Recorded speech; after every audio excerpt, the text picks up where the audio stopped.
पानी गिरे के सेती कोरबा के नदिया नाला उफान में आ गए। 72 घंटा ले झमाझम बारिश गिरे ले बस्ती के गली मोहल्ला घर में पानी घुसर गए। सीतामढ़ी हसदेव नदी के तीर बसे पोखरी पारा, इमली डुग्गू, पुरानी बस्ती, राताखार और मोती सागर पारा में कई जन के घर में पानी भर गए। बाढ़ के जानकारी लेबर जब हमार टीम बस्ती सीतामढ़ी पहुंचिस तब पार्षद भी प्रशासन ला कोसत नजर आईस और बाढ़ के जानकारी नहीं दे के बात कहीस।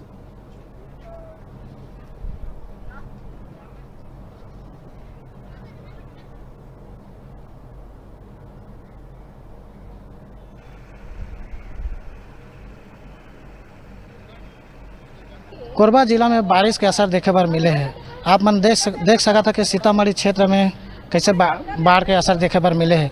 हमन आप मन ला सीधा पार्षद जी से हमन सीधा बात कराना चाहते हैं आप मन ला।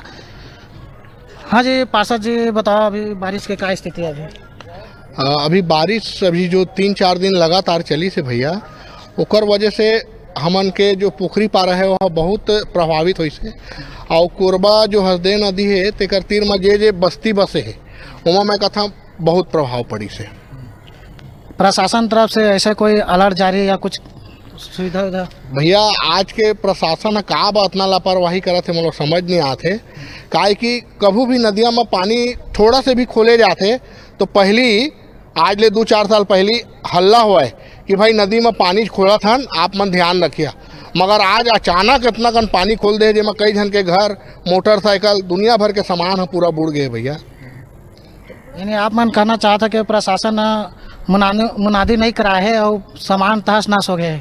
प्रशासन के पूरा गलती है भैया। पानी खोले, नदी अगर ज़्यादा पानी हो गया तो खोलना चाहिए, परंतु हल्ला कर दे, मुनादी कर दे कि भाई जो नदी किनारे हवा, कम से कम वो गरीब आदमी, हाजिरी मजदूरी करने वाला आदमी अपन सामान ला तो कम से कम बचा देती। जिला प्रशासन से ऐसे कोई आए है मदद उदद करे बस सामने ऐसे कोई? अभी कोई मदद नहीं आए भैया। ये कोरबा जोन के 2 जन अधिकारी मन आए रही हैं, देख के गिन है और वही बेचारा मन घूम घूम के बोली है कि भाई सब अपन सामान उमान निकाला और अभी और बढ़ सकते, अब बताओ फिर ऐसे कहीं नहीं। वार्ड पार्षद हमारे जो सुफल दास जी हैं वार्ड नंबर 8 के, ओखर से हम चर्चा करें तो बताइए कि प्रशासन तरफ से अभी कोई ठोस पहल नहीं करेंगे है और समस्या बने हुए हैं।